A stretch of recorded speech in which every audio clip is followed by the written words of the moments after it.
Good morning, students.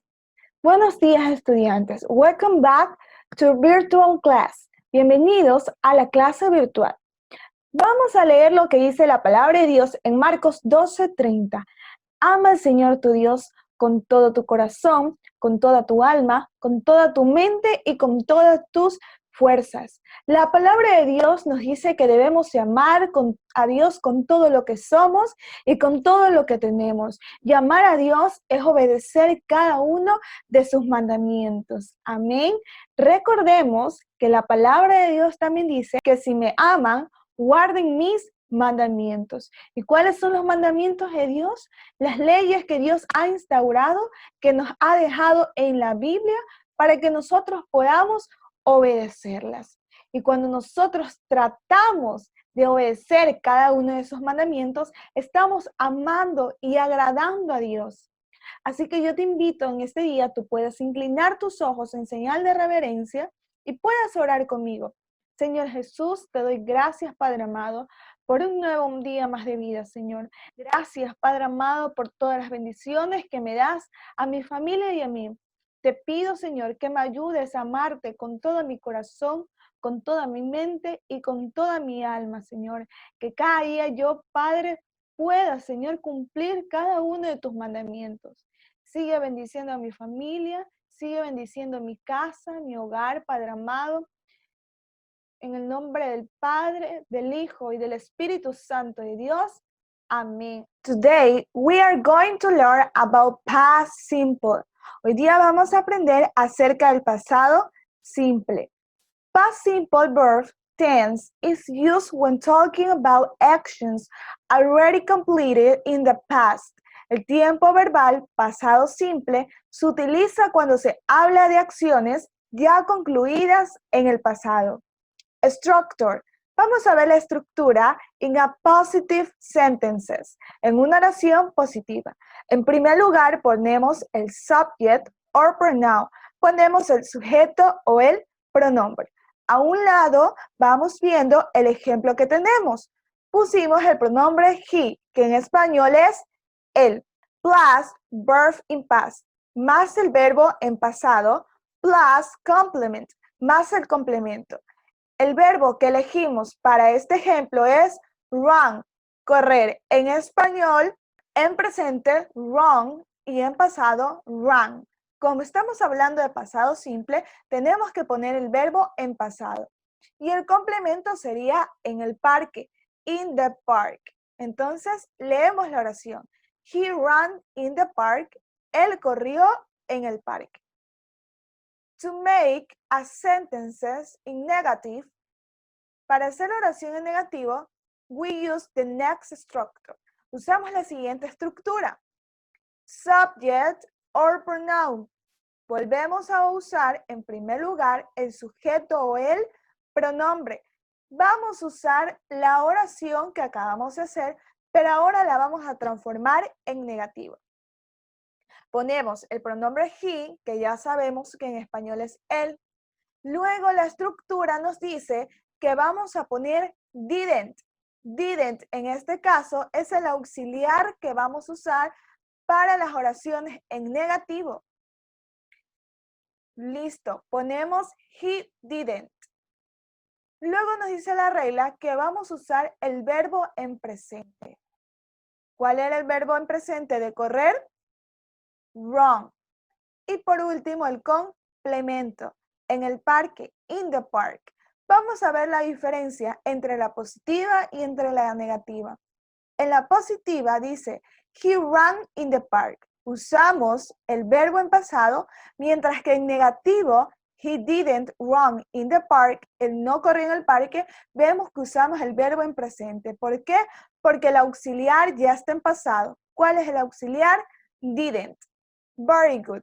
Ahora vamos a ver cómo formular preguntas. Para formular preguntas, primero usamos el auxiliar did. Para formular preguntas, primero usamos el auxiliar did. Luego ponemos el subject or pronoun.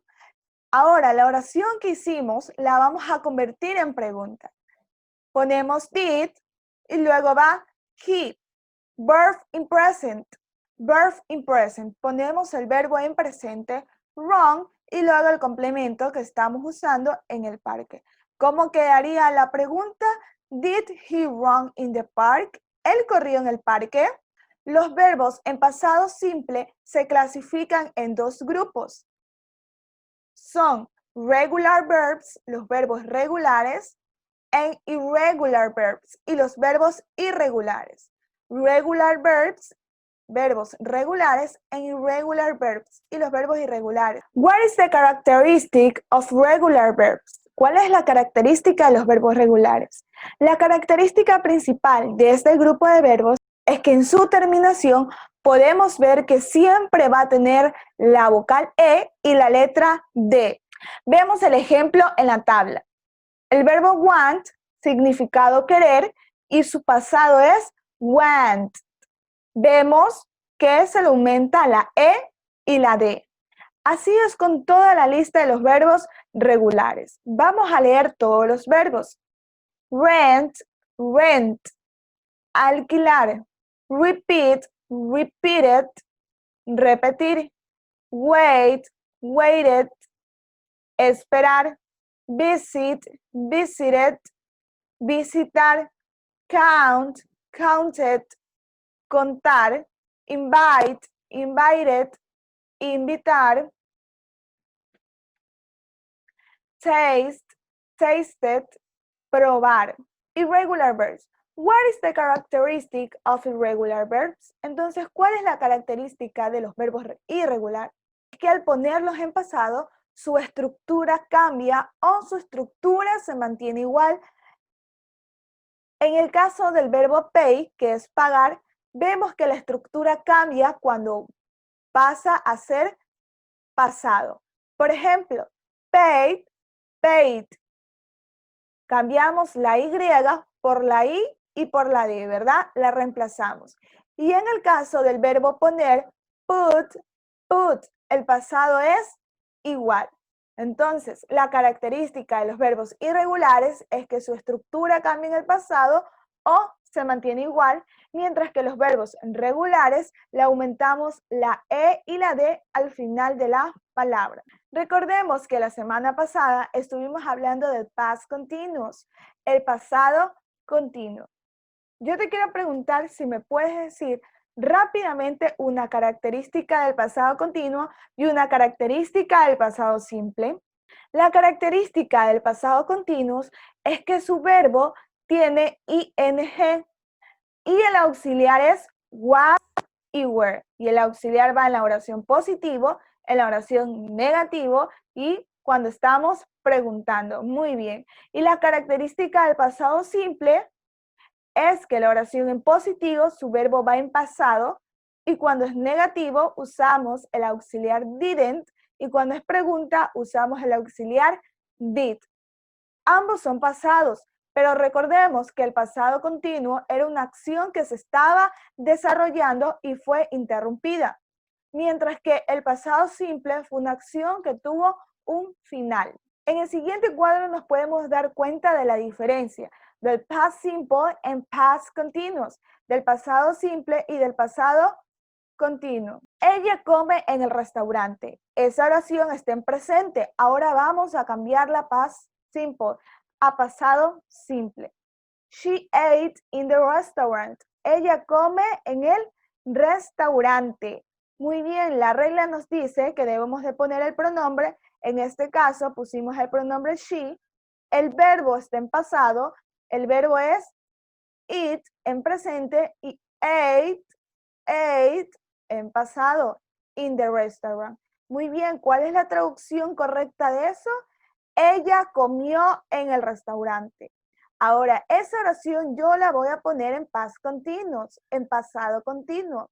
¿Cómo iría? She, muy bien, usamos el pronombre, ¿verdad? She, que es para ella, y vamos a usar el auxiliar. Recordemos que tenemos dos auxiliares en el pasado continuo, el was y el were.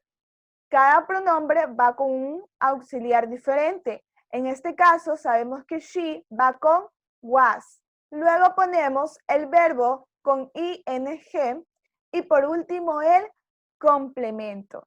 ¿Cuál es la traducción correcta? Ella estaba comiendo en el restaurante. Vamos a ver otro ejemplo. Nosotros cantamos en el karaoke. Muy bien, nosotros cantamos en el karaoke. Past simple, vamos a ponerlo en pasado simple. Nosotros, el pronombre inglés es we.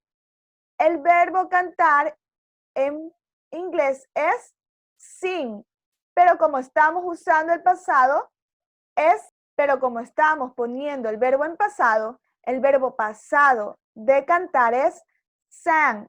Y por último, el complemento. Entonces quedaría así.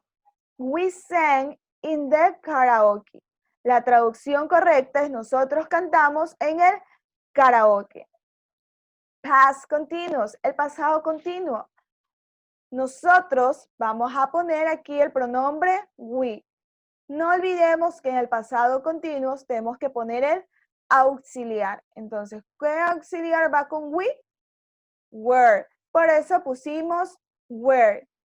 Y acá ya sabemos que el verbo va con ing. ¿Cuál es la traducción correcta para esa oración en pasado continuo? Nosotros estábamos cantando en el karaoke.